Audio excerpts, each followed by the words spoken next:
अलक्ष्मी से लक्ष्मी तक, धान्य लक्ष्मी से धन लक्ष्मी तक, लक्ष्मी के कई रूप हैं और कई मायने हैं, कई पहलू हैं। तो इस दिवाली पर, इस पावन पर्व पर हम कैसे समझें पौराणिक लक्ष्मी को और कैसे हमारी आज की ज़िंदगी में उनका अमल करें, यही आज हमारी इस ख़ास कार्यक्रम और पेशकश की थीम है, जहां पर मैं आपके साथ हूं कविता थपलियाल और मैं आपको मिलाऊंगी मेरे दो ख़ास मेहमानों से जो आपको इस पूरे विषय पर तमाम जानकारियां देंगे। और साहित्य की बात हो या भारतीय संस्कृति की बात हो, कैसे लक्ष्मी को पहचाना जाए, कैसे समझा जाए और इस दिवाली को कैसे खास बनाया जाए, हमें समझाएंगे। सबसे पहले स्वागत करना चाहती हूँ संस्कृत के विद्वान, भारतीय संस्कृति पर लिखने वाले, IIM ग्रेजुएट और साथ ही वित्तीय क्षेत्र में कार्यरत नित्यानंद मिश्रा जी का। काफ़ी किताबें भी ये लिख चुके हैं। और इसके साथ ही मेरे साथ जुड़ रही हैं एका चतुर्वेदी बैनर्जी, एकम फाउंडेशन, जो कि भारतीय सनातन साहित्य की बारीकी से समझ रखता है, इसे ग्लोबल पहचान दे रहा है, ग्लोबल पायदान पर आगे ले जा रहा है। और साथ ही बताएं कि एका कॉर्पोरेट जगत का काफ़ी जाना माना नाम भी है। एका, बहुत बहुत स्वागत है आपका हमारी इस खास पेशकश में। धन्यवाद, थैंक यू कविता। चलिए शुरुआत करते हैं इस खास पेशकश की। और पहला सवाल मैं आपसे पूछना चाहूँगी नित्यानंद जी, मुझे ये बताएं कि हमारी माइथोलॉजी में, हमारे पुराणों में लक्ष्मी का जिक्र कैसे आया? श्री जो कि उनका नाम है, वो कैसे पड़ा और सबसे पहला वर्णन लक्ष्मी का कहाँ पर हुआ? जी, बहुत अच्छा प्रश्न है। तो जैसा आपने कहा, लक्ष्मी का एक नाम श्री है और अमर कोश में कहा गया है, लक्ष्मी पद्मालया पद्मा कमला श्री हरिप्रिया। लक्ष्मी के नाम गिनाए गए हैं और श्री और लक्ष्मी दोनों नाम वैदिक काल से ही प्रचलित हैं। तो श्रयति हरिम गुणान वेति श्री है, जो विष्णु का, हरि का आश्रय लेती हैं अथवा जो गुणों का आश्रय लेती हैं वे श्री हैं। अथवा श्रीयते गुणैः सा श्री है, गुण जिन पर आश्रित रहते हैं वे श्री हैं। और जैसा आपने कहा, श्री शब्द के अनेक अर्थ हैं, लक्ष्मी के भी अनेक अर्थ हैं। तो श्री का एक तो लक्ष्मी के रूप में प्रयोग होता ही है। श्री शब्द के अर्थ है संपत्ति, श्री शब्द का अर्थ है वैभव, जैसा आपने बताया। श्री शब्द का अर्थ है दीप्ति, कांति, वृद्धि, समृद्धि। एक वाणी भी श्री का अर्थ है। तो श्री शब्द के बहुत अर्थ हैं, 20 अर्थ कोशों में दिए हुए हैं और इन सब अर्थों में इसका प्रयोग मिलता है। और दूसरा नाम जो आपने कहा लक्ष्मी, जो गुणों से युक्त मनुष्यों को देखती हैं, उन पर कृपा दृष्टि रखती हैं और जो उनको चिन्हित करती हैं, उनको हम कहते हैं लक्ष्मी। ऋग्वेद से ही, ऋग्वेद में एक श्री सूक्त है, वहाँ लक्ष्मी के लिए श्री और लक्ष्मी दोनों शब्दों का प्रयोग हुआ है। तो वैदिक काल से ही लक्ष्मी को श्री और लक्ष्मी इन दोनों नाम से जाना जाता है और इनको ऐश्वर्य, वैभव, संपत्ति, धन धान्य, इनकी देवता माना गया है। बिल्कुल। और एका, मुझे समझाएं, क्योंकि दिवाली का अवसर है और ऐसे में हमेशा लक्ष्मी को खास माना जाता है, उनकी पूजा अर्चना की जाती है। दिवाली के संदर्भ में अगर हम समझना चाहें तो लक्ष्मी की क्या व्याख्या है और किस तरह से दिवाली में लक्ष्मी को पूजना काफ़ी खास माना जाता है? तो कविता, मेरा हमेशा से मानना रहा है और आई थिंक हमारे जितना साहित्य है, वेद पुराण है, उनमें भी यही कहा गया है कि एक्चुअली हम लोग बहुत ही ज्यादा धरती से जुड़े हुए हैं। तो हमारे जितने त्योहार, जितने पर्व होते हैं, उन सब का एक अंडरलाइन हमेशा एक कृषि, एक किसान, एक धरती, भूमि और उसकी जो ऋतुएं हैं उससे जुड़ा हुआ होता है। सो ये वाला बहुत इंटरेस्टिंग इसलिए हो जाता है क्योंकि इन द हार्वेस्ट साइकिल, जो कृषि के हमारे साइकिल चलती है, उसमें दशहरे के 5 दिन बाद एक्चुअली एक लक्ष्मी पूजा होती थी। और उसके बाद अगर आपने सुना होगा कभी, एक कोजागिरी का फेस्टिवल होता है।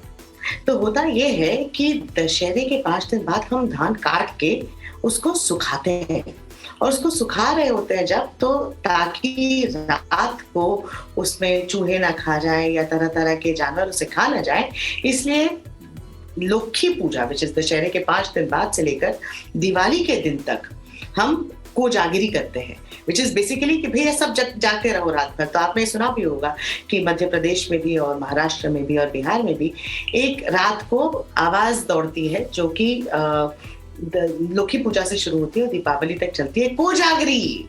और फिर अगला आदमी बोलता है भाई हाँ कोजागरी, तो सब जगे हुए हैं, हम धान की रक्षा कर रहे हैं।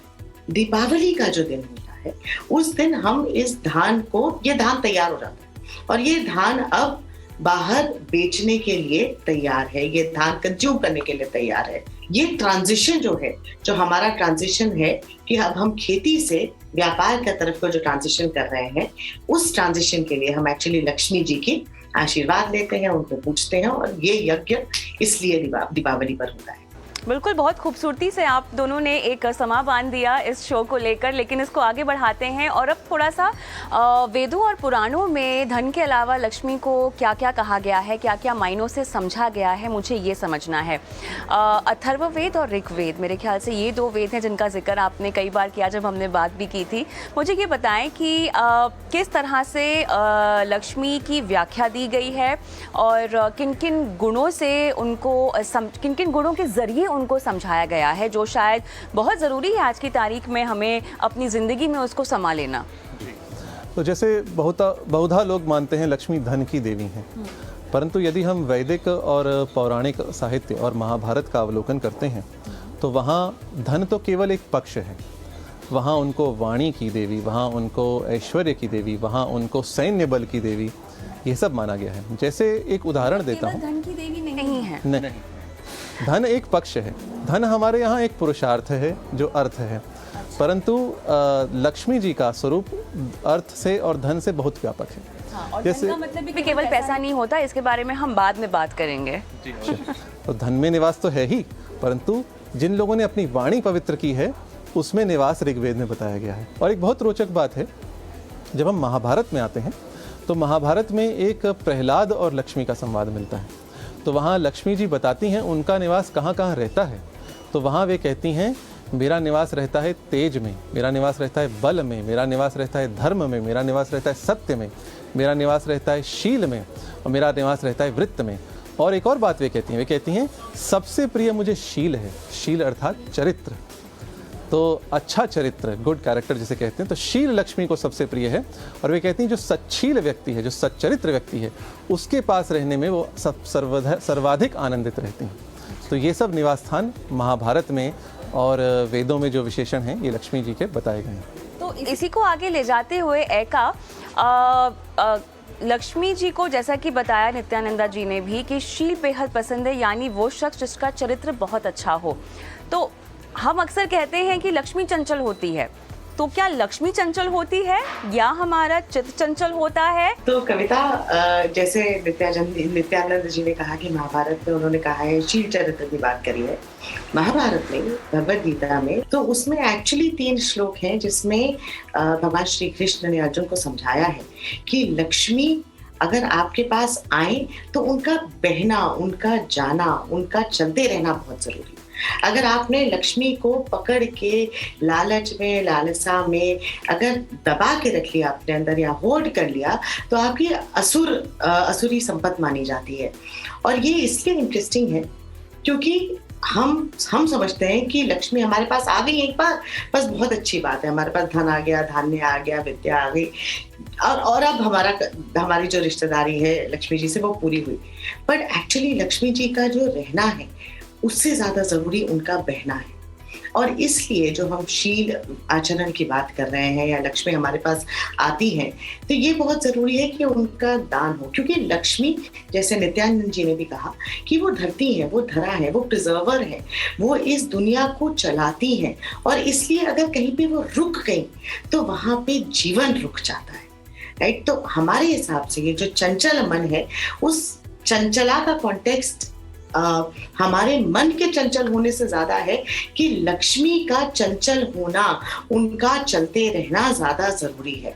और इसके लिए हम जब अपने रिश्ते या अपना हम यज्ञ करें जब लक्ष्मी जी के लिए, तो बहुत जरूरी है कि कहें कि आए और हमें वो दान देने की क्षमता और शक्ति भी दें। इसीलिए हम कहते हैं कि केवल अपने पैसों को आप बचा कर नहीं रखें, सही जगह निवेश करें, ताकि एक तो आपके पैसे आपको कमा कर दे, और दूसरा दान करें और अपने पैसों को जिए भी, अपने ऊपर भी कुछ खर्च करें, क्योंकि पैसों का फ्लो लगातार रहना भी चाहिए। लेकिन आगे बढ़ते हैं, और जैसे कि शुरुआत में मैंने आपसे पूछा था कि धन केवल पैसा नहीं होता, धन ऐसी बहुत सारी चीज़ें होती हैं जो आपके दिल के करीब होती हैं या जिनको आप खास मानते हैं। इसी को थोड़ा सा और समझते हैं, और साथ ही जो एका ने दान की भी बात की है उसका महत्व भी बताइएगा। धन शब्द जो है इसके बहुत अर्थ हैं। जैसे आप आपटे का कोश खोलें, प्रसिद्ध कोश है जो 19वीं शताब्दी में उन्होंने लिखा था, संस्कृत अंग्रेज़ी, अब उसका संस्कृत हिंदी अनुवाद भी हो चुका है। तो उसके पहले दो अर्थ ही हम देखें तो पहले अर्थ में कहा गया है धन, संपत्ति, दौलत, रुपया, पैसा, निधि आदि, और दूसरा अर्थ कहा गया है कोई भी प्रियतम अथवा स्निग्धतम पदार्थ। जो भी पदार्थ अथवा व्यक्ति जो आपको बहुत प्रिय हो अथवा जिससे आप बहुत स्नेह करते हैं उसको भी धन कहते हैं। वस्तुतः धन का अर्थ क्या है? यहाँ धातु है धन, जिसके दो अर्थ हैं, एक उत्पादन करना और दूसरा फलना। तो जो भी साधन है जिससे आप कुछ उत्पन्न कर सकते हैं अथवा जो फलित होता है, आपके लिए कुछ फल दे सकता है, उसको धन कहते हैं। दधन्ति इति धनम। तो इसीलिए हम क्या कहते हैं, विद्या भी धन है। विद्या धनम सर्वधन प्रधानम कहा गया है हमारे यहाँ। जो विद्या धन है वो सब धनों में सबसे आगे है, क्योंकि विद्या से आप कुछ अर्जित कर सकते हैं, विद्या फलित होती है। तपोधन, तप भी धन है, तपस्या से कुछ अर्जित करते हैं, फलित होता है। यशोधन, यश भी धन है। इसी प्रकार हम कहते हैं भगवान के नाम को भी धन कहा गया है। मीराबाई का एक प्रसिद्ध पद है, पायो जी मैंने नाम रतन धन पायो। और एक बहुत अच्छा श्लोक है जिसमें कहा गया है विदेशेषु धनम विद्या, विदेशों में विद्या धन है। और व्यसनेषु धनम मति, कोई व्यसन में पड़ जाए, कोई बुरी लत लग जाए तो आपकी बुद्धि धन है। परलोके धनम धर्मः, परलोक में क्या धन है? हमारा धर्म धन है। और अंतिम बात बहुत अच्छी बोली है, शीलम सर्वत्र वै धनम, जो आपका अच्छा चरित्र है वो सब स्थानों पर सब समय धन है। तो इस प्रकार धन जो है वो केवल रुपया पैसा नहीं है। धन कुछ भी ऐसा है जिससे हम कुछ अर्जित कर सकते हैं, जो फल देता है, अथवा कोई प्रिय वस्तु अथवा कोई बहुत स्निग्ध वस्तु, उसको हम धन कहते हैं। यह धन की हमारे यहाँ व्याख्या की गई। और दान? दान, धन की शोभा दान से ही होती है, ऐसा कहा गया है। तो कहा गया है कि धन की 3 गतियाँ होती हैं और दान उनमें से एक गति है, और यदि कोई भी 3 गति नहीं होती उनमें से तो नाश ही होता है। तो हमारे यहाँ जो धन की वस्तुतः शोभा दान से है। तो केवल धन अपने लिए नहीं, दान का जो विधान है, जो हम यज्ञ करते हैं उसमें कहते हैं इदम इंद्राय इदम नमः, इदम ब्रह्मणे इदम नमः। तो ये मेरा नहीं है, ये देवता का है। और दान और आदान ये दोनों धन के साथ लगे ही रहते हैं। यदि धन का दान नहीं किया तो वो नष्ट ही होता है। तो इसका आकलन कैसे किया जाए? इसका आकलन जो गीता में जो दान के प्रकार बताए गए हैं, सात्विक दान क्या है, तामस दान क्या है, राजस दान क्या है। किसी आप कुपात्र को, जिसको जो योग्य ना हो, उसको कुछ दे दें तो वो अच्छा दान नहीं है। जो सुपात्र हो, जिसमें योग्यता हो, जैसे माँ बाप अपना पैसा पुत्र को दें, परंतु ऐसे पुत्र को दें जो उस पैसे से केवल मदिरा पान करे और उसको उड़ा दे और कहीं बहा दे पानी के जैसे, तो वो दान ठीक दान नहीं है। तो ये दान पात्र को देखकर, उसकी योग्यता को देखकर जो दिया गया दान है, उसी को अच्छा दान समझा जाता है। तो एका, यहाँ पर हमने दान का महत्व तो समझ लिया, लेकिन ये बताएं कि लक्ष्मी को अपने पास बुलाने के लिए हमें और क्या करना चाहिए? किस तरह से लक्ष्मी हमारे पास एक तो आए, ठीक है, उन्हें हम आमंत्रित करें, और दूसरा वो हमारे पास रहे भी। वैसे तो ये मुमकिन नहीं है, क्योंकि आपने कहा कि उनका जो नेचर है, जो स्वभाव है, वो फ्लो के जैसा ही है, और जितना वो फ्लो होंगी उतना वो आपके पास आएंगी भी। लेकिन कोई तो पैतरा होगा, कोई तो तरीका होगा कि हम उन्हें अपने पास बुलाएं। सबसे पहले तो पहला जो उसमें होता है वो है आदि लक्ष्मी। आदि Lakshmi is the primordial creation form. जैसे नित्यानंद जी ने कहा कि भाई जिस फॉर्म में वो श्री होती हैं और पूरी दुनिया को व्याप्त करती हैं, वो ही आदि लक्ष्मी। आदि लक्ष्मी को बाय द वे मोक्ष प्रदायिनी भी कहा जाता है। उसके बाद हुई आपकी धान्य लक्ष्मी। तो धान्य लक्ष्मी क्या हुई? जितना भी आपके, जैसे हमने कृषि की बात करी, तो आपके जितना धन, धान्य, ग्रीनरी से आप जितना एसोसिएटेड रहेंगे, प्रकृति से जितना एसोसिएटेड रहेंगे, वो आपकी हुई धान्य लक्ष्मी। उस तरह आपके लाइफ में लक्ष्मी आएंगी। तीसरी उसके बाद हुई धैर्य लक्ष्मी। धैर्य लक्ष्मी क्या होती है? धैर्य लक्ष्मी होती है कि आप जो कार्य करें उसको बहुत धीरजता से, उसको पेशेंस से, कमिटमेंट से, डेडिकेशन से करें, तो आपके पास लक्ष्मी आती है। उसके बाद हुई आपकी गज लक्ष्मी। गज लक्ष्मी बड़ा इंटरेस्टिंग है, क्योंकि गज का मतलब तो हुआ हाथी, और हाथी से रिलेटेड जितने आपके बाकी पशु होते हैं और जितना आपका एनिमल किंगडम होता है, लेकिन गज का मतलब इज ऑल्सो लिंक्ड टू पानी। इसलिए जो गज लक्ष्मी होती है उनको दर्शाया जाता है कि उनके आसपास 2 हाथी हैं जो पानी डाल रहे होते हैं उस पर। Remember everything about Lakshmi is about flow, about बहना, अबाउट चलते रहना। सो इसलिए गज लक्ष्मी जो होती है कि आप पानी और पशु से अपनी रिलेशनशिप अच्छी रखें। उसके बाद हुई आपकी संतान लक्ष्मी। संतान लक्ष्मी मतलब जो सुख, जो संपत्ति, जो वैभव आपको मिलता है अपने बच्चों को अच्छी तरह से पाल कर बड़ा कर और उससे जो आपको खुशी मिलती है, तो आप अपने बच्चों को अच्छी तरह पालें। उसके बाद हुआ अगला विजय लक्ष्मी। नाउ विजय लक्ष्मी, जैसे नित्यानंद जी ने भी कहा कि उनका सैन्य से भी मतलब है और बल से भी मतलब है, लेकिन उसका एक और तात्पर्य जो होता है विजय लक्ष्मी का, वो है अपने रिपु पे कंट्रोल पाना। तो जो आपके अंदर की जो 6 रिपु होते हैं, विच इज मद, लोभ, काम, क्रोध, मद, मात्सर्य, उन पर विजय पाना इस विजय लक्ष्मी। अगर आप वही जो हम पहले बात कर रहे थे कविता शील आचार की, तो शील आचार इज अपने रिपु पर विजय पा जाना। और उसके बाद होती है विद्या लक्ष्मी। विद्या लक्ष्मी इज आपने जो विद्या हासिल करी, जो आपने विद्या ग्रहण करी और उसके बाद आपने जो विद्या आगे उसका जितना आपने प्रचार किया। और उसके बाद लास्ट होती है अष्टलक्ष्मी में से धन लक्ष्मी। धन का अर्थ ऑफ कोर्स नित्यानंद जी ने बहुत ही प्यार से समझाया हुआ है। और इस धन लक्ष्मी के को फॉलो करने के बाद से आप अपना पुरुषार्थ कंप्लीट करते हैं, जो कि होता है अबाउट अर्थ, काम, क्रोध, अर्थ, काम, धर्म एंड मोक्ष। Actually, the order is dharma, artha, kama and moksha. Why this is important also is because it ties in एक जो अलग हमारा कॉन्सेप्ट कविता जो हमने सुना होगा, ऋण का जो कॉन्सेप्ट होता है, तो ऋण हमारे देव ऋण होते हैं, हमारे पितृ ऋण होते हैं, हमारे ऋषि ऋण होते हैं। और ये ऋण का जो हम आगे उनको एक्सेप्ट करते हैं, वही ऋण हम लक्ष्मी के थ्रू उन ऋणों को हम चुकता तो कभी भी नहीं पाते, लेकिन हम उनको एक्सेप्ट करते हैं, उनको ग्रहण करते हैं, उनको हम ऑनर करते हैं, उनको हम एक तरह का एक रिस्पेक्ट देते हैं कि वो ऋण भी हमारे इसी के थ्रू कंप्लीट हो। तो जब हम ये 8 कार्य कर सकें और उनको फिर आगे प्रचार कर सकें, तो लक्ष्मी हमारी ही है, हमारे भीतर भी है, हमारे आसपास भी है और हमारी समृद्धि में हमारे शामिल शामिल भी है। बिल्कुल। तो अब ऐसे में क्योंकि दिवाली का वक्त है, तो नित्यानंद जी सही तरीका क्या है लक्ष्मी जी की पूजा करने का और ये सुनिश्चित करने का कि आप न सिर्फ उनके 8 अवतार की पूजा कर रहे हैं, बल्कि अपने अंदर भी उन्हें समा रहे हैं, अपने आसपास भी उन्हें आमंत्रित कर रहे हैं? जी, तो देखिए जो पूजन का ढंग है और इसको बहुत संक्षेप में तो बताया नहीं जा सकता, पर लक्ष्मी पूजन विधि है, महालक्ष्मी पूजन विधि है, इस पर अनेक पुस्तकें भी उपलब्ध हैं। तो जो जहाँ तक इसका कर्मकांड का पक्ष है, तो वो तो उन पुस्तकों के माध्यम से अथवा किसी कर्मकांडी के माध्यम से पूजा लोग करते हैं। श्री सूक्तम का पाठ करते हैं लोग। एक लक्ष्मी सहस्रनाम स्तोत्र है, बड़ा अच्छा स्तोत्र है और ये बहुत उपयोगी पुस्तक है। मैं गीता प्रेस की पुस्तकों की बहुधा चर्चा करता हूँ।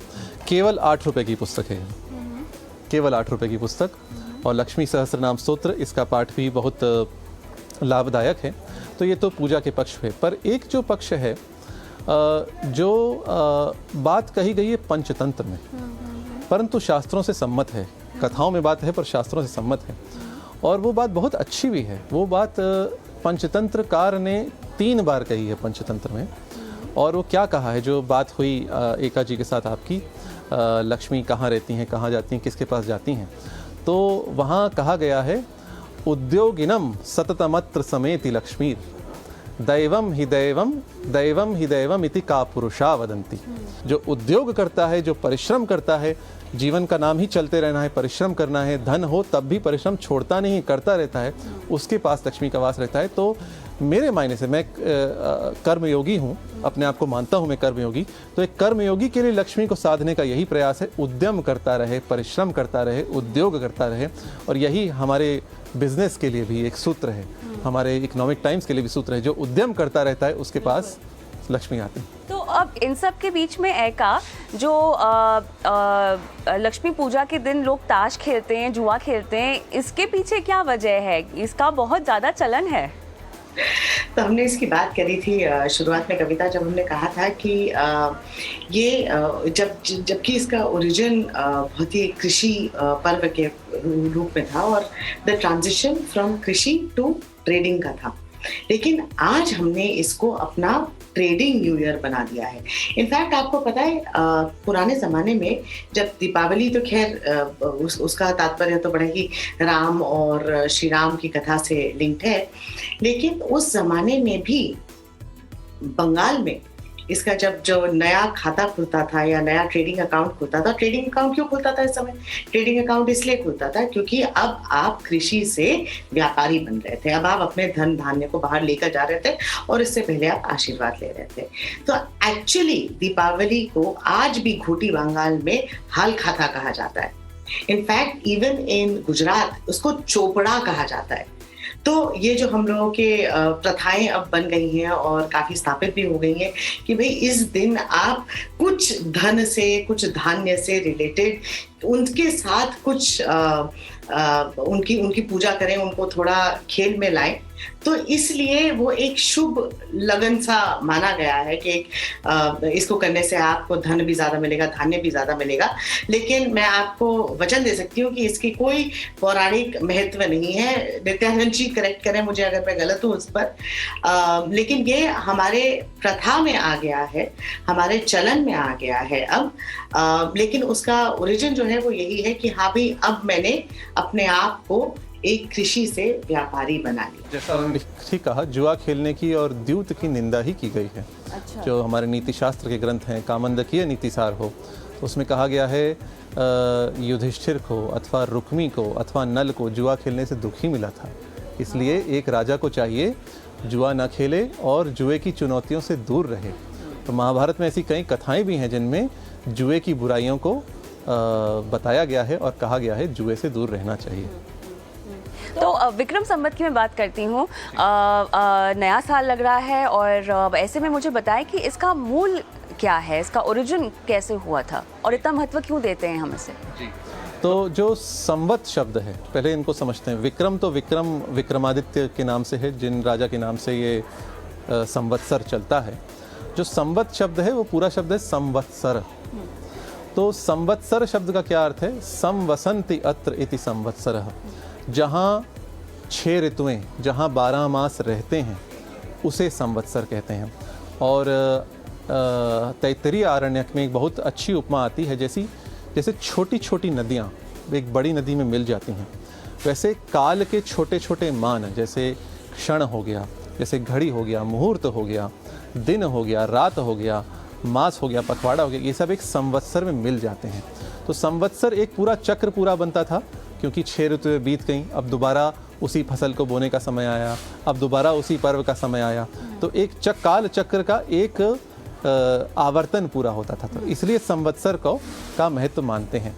और जो नया वर्ष लग रहा है ये वस्तुतः दीपावली के समय गुजरात में होता है, जो अधिकतर भारत में कुछ क्षेत्रों में अलग अलग क्षेत्रों में अलग अलग तिथियों पर मनाया जाता है, परंतु अधिकतर भूभाग में जो चैत्र है, चैत्र के शुक्ल पक्ष से नया संवत्सर प्रारंभ होता है, जिसे यहाँ महाराष्ट्र में गुड़ी पाड़वा कहते हैं, जिसे कर्नाटक में उगादि कहते हैं, जिसे आंध्र में युगादि कहते हैं, और जिसे उत्तर भारत में केवल नया संवत्सर कहते हैं, कोई विशेष नाम नहीं है। तो यह विक्रम संवत्सर चैत्र में प्रारंभ होता है। और गुजरात में ये विशेषता है, गुजरात में जो नया वर्ष है वो दीपावली के अगले दिन प्रारंभ होता है। तो जो जिसे बेस्तु बरस कहते हैं, जिसे गुजराती लोग नूतन वर्षाभिनंदन अथवा ऐसे एक दूसरे से साल मुबारक कह के गुजराती लोग एक दूसरे को बधाई देते हैं। हाँ। तो वो गुजरात में है जो दीपावली के अगले दिन प्रारंभ होता है। तो अब शो लगभग समेटने का समय आ गया है, लेकिन दोनों से एक सवाल मैं पूछना चाहूँगी, जितना हो सके संक्षेप में जवाब दीजिएगा। एका, मुझे ये बताएं कि अब इस नए साल को कैसे ख़ास बनाया जाए, लक्ष्मी के लिहाज से, निजी ज़िंदगी के लिहाज से, और लक्ष्मी आपके ज़िंदगी के हर पहलू में शामिल हो जाए उस लिहाज से। लक्ष्मी या तो परिश्रम करने से आएंगी, या आप प्रकृति के साथ एक होकर रहें तो आएंगी, आपकी विद्या से आएंगी, आपके संतानों के दुख के सुख से आएंगी। आपके पास लक्ष्मी वहीं से आएंगी और आपका कार्य है सिर्फ उस पर फोकस करना। लक्ष्मी जी अपने आप आ जाएंगी। तो इसलिए मेरा जो एक आपसे आग्रह भी रहेगा आपके दर्शकों से, वो सिर्फ इतना मात्र रहेगा कि लक्ष्मी जी सिर्फ आपकी कॉन्सिक्वेंस है। आपका परिश्रम, आपका एफर्ट उसमें होना चाहिए जिसमें आप अपने आप को संलग्न होके बिल्कुल तन्मयता से अपने आप को आप जहां कंप्लीटली अब्सॉर्ब कर सकें, और लक्ष्मी जी अपने आप आ जाएंगी। ये मेरा प्रॉमिस है। इनफैक्ट पिछले 1.5 साल ये जो कोविड रहा है, पैंडेमिक रहा है, उसने हमें अगर एक चीज सिखाई है वो यही सिखाई है कि अपने आप में अपने शारीरिक हेल्थ पर, अपनी मानसिक हेल्थ पर, अपने इमोशनल स्पिरिचुअल हेल्थ पर अगर आप उस पर फोकस कर ले, अपने आध्यात्म पे फोकस कर ले, तो लक्ष्मी जी आप ही की रहेंगी। अपने आप पे फोकस करें, अपने परिश्रम पे। और सिर्फ यही कहना चाहूंगी मैं। नित्यानंद जी तो मैं अब संक्षेप में बस इतना कहूँगा, एक बड़ा रोचक प्रसंग आता है महाभारत में ही, जिसमें लक्ष्मी जी बलि को छोड़ देती हैं।